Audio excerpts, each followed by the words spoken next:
عزیزان گرامی، میں نے آپ کے سامنے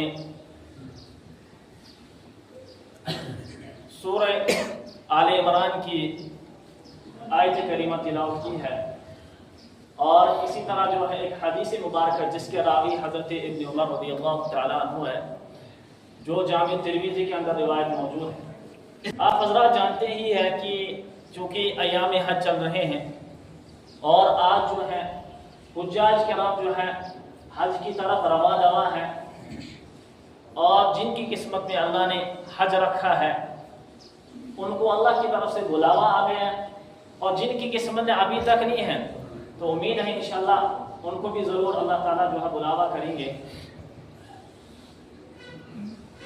اور حج یہ بنیادی فرائض میں سے ایک فریضہ ہے۔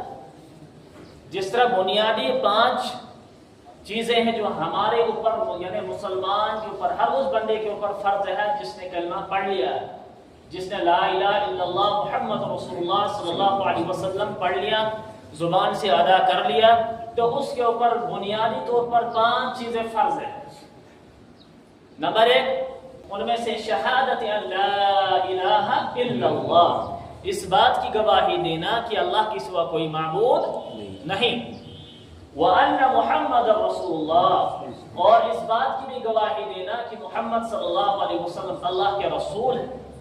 گویا کہ اس جملے کے اندر 2 چیزوں کا تذکرہ، ایک تو اللہ کی وحدانیت کا اقرار کرنا ہے، اور دوسرا جو ہے وہ رسالت کا اقرار کرنا ہے، یعنی رسالت کو بھی ماننا ہے دل سے اور زبان سے، اور توحید کو بھی دل اور زبان سے، دونوں چیزوں سے ماننا ہے۔ وَأَنَّ مُحَمَّدَ رَسُولُ اللَّهِ، یہ گویا کہ بنیادی چیزیں ہیں۔ آگے ہے وَإِقَامِ الصَّلَاةِ، نماز کو قائم کرنا، گویا کہ نماز پڑھنا یہ بھی بنیادی فرض میں سے ایک فرض ہے۔ وَإِقَامِ الصَّلَاةِ وَإِيتَاءِ الزَّكَاةِ، اور جو ہے زکوٰۃ ادا کرنا، جس بندے کے اوپر زکوٰۃ فرض ہے، جو بندہ صاحب استطاعت ہے، جس کے پاس اتنی وسعت ہے، جس کے پاس اتنا مال و دولت ہے، تو اس پر جو ہے زکوٰۃ کیا ہے؟ فرض ہے۔ وَإِقَامِ الصَّلَاةِ وَإِيتَاءِ الزَّكَاةِ وَصَوْمِ رَمَضَانَ، اور رمضان کے روزے، جو بندہ روزے رکھ سکتا ہے، جس کے اندر طاقت ہے، جو ہے اس کے اوپر جو ہے روزے فرض ہے۔ تو اسی طرح آگے جو ہے وَحَجِّ الْبَيْتِ، بیت اللہ کا حج کرنا، گویا کہ یہ 5 بنیادی چیزیں ہیں جو مسلمانوں کے اوپر فرض ہے، اور بیت اللہ کا حج بھی فرض ہے۔ اب بیت اللہ کا حج کس پر فرض ہے؟ اس کے لیے بھی شرط ہے، سب سے پہلے کہ مسلمان ہو۔ سب سے پہلے کیا ہونا چاہے؟ مسلمان ہونا چاہے۔ گویا کہ اس سے پتہ چلتا کہ غیر مسلم پر جو ہے حج فرض نہیں ہے، مسلمان ہونا شرط ہے، ایمان، اور پھر جو ہے بالغ ہونا چاہیے۔ تو اس کا مطلب ہے کہ نابالغ پر حج فرض نہیں۔ عاقل ہونا چاہیے، تو اس کا مطلب کوئی پاگل ہو، کوئی مجنون ہے تو اس کے اوپر حج فرض نہیں ہے۔ اسی طرح آزاد ہونا چاہیے، تو اس کا مطلب یہ کیا ہے کہ وہ جو اگر کوئی غلام ہے، کوئی قید میں ہے، جو اس کے اوپر حج فرض نہیں ہے۔ اسی طرح جب اس کے پاس اتنا مال ہونا چاہیے، اتنا مال ہونا چاہیے کہ جو ہے کہ اتنا خرچہ ہونا چاہیے کہ جو آنے جانے کا اس کے پاس اتنا خرچہ ہو، اور وہاں پر رکنے کے لیے اس کے پاس اتنا مال ہو، اور جب تک وہ وہاں ہے، ٹھیک ہے، تو تب تک جو ہے اپنے گھر والوں کے لیے وہ اتنا سامان، اتنا جو ہے مال چھوڑے جس سے جو ہے گھر والے جو اچھی طرح سے زندگی گزار سکے۔